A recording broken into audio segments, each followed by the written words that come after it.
बोलन्ति वेद व्यास सुत शुण हे कृष्णर चरित जन्म हन माया धर प्रकाश माया कलेबर नाना विचित्र कर्म करी कंदले निज वंश मारी काहार साध्य एबे भार शुण सुमने नृपवर कଳି कलुष निवारण संसारे स्थापी जस गुण एबे गोविंद कले जेते कहिबा शुणी एक चित्ते जादव बलनाश अर्थे गोविंद विचारिले चित्ते विप्रे जे थिले निज देशे श्रीकृष्ण दर्शन लालसे विश्वामित्रंकु आग करी श्री वामदेव ब्रह्मचारी भृगु अंगिराजे दुर्वासा वसिष्ठ नारद विशेषा मिलिले पिंडारक तीर्थे श्रम चालन्ति वन पथे एमन्ते कृष्णर कुमार आनंदे समुद्रर तीर सकाळे स्थाळे मिली रंगी करन्ति नाना केळी सांबकु नारी वेश करी अनेक अलंकार भरी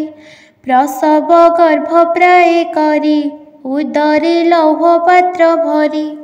चालई चरण मंथरे श्रमे घृमति कलेबरे मुनिंकी देखिला जपाई अंतरे अधमुख हई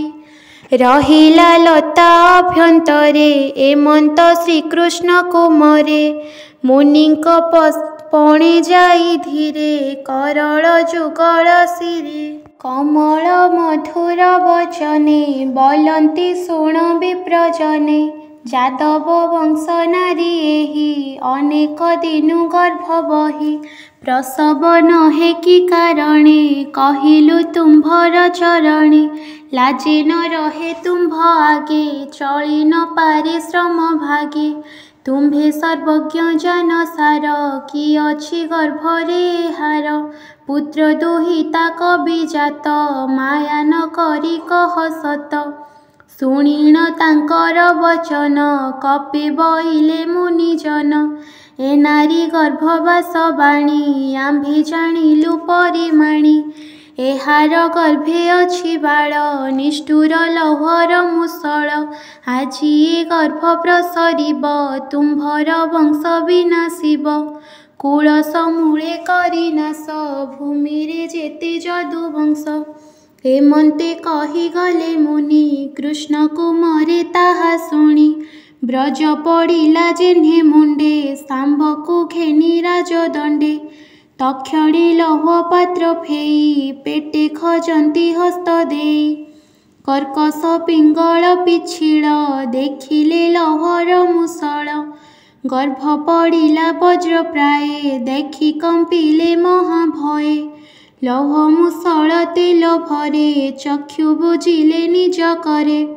बोलन्ति कलु मंद कर्म कि बोलिबे कृष्ण राम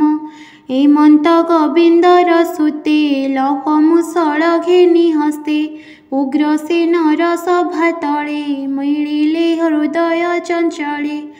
लौह मुसळ तले थई कहन्ति सभा मुख चाहि आम्भे जे क्रीड़ा कौतुके खेलन्ति तीर्थ पंडारके सांबकु नारी वेश करी उदरे लौह पात्र भरी मुनिंकु पचारिलु भावे ए गर्भ प्रस्तव प्रसवे पुणी कपिले मुनि भ्रमे वन गहन पथ श्रमे बइले गर्भे अछि बाळ निष्ठुर लौहर मुसळ भूमिरे जदुवंश जेते लौहे मरिबे समस्ते नाश करिब जदुकूल ए जात लौहर मुसळ तक्षणे गर्भ फेई देखि भये बुझिलु आम्भे आखि एमन्ते कही सभा मध्ये कुमरे बसिले विषादे शुणी सकल पुरजने कहन्ति दुखित बदने निष्ठुर विप्र कपानले हसई भुवन मंडले के ताहा अन्यथा करिब ब्रह्मा शंकर वासुदेव शुणी विषाद सभाजन बदन न स्फुरे वचन ତା ଦେଖି ରାଜା ଉଗ୍ରସେନ ଭୀମଙ୍କୁ ବଇଲେ ବଚନ।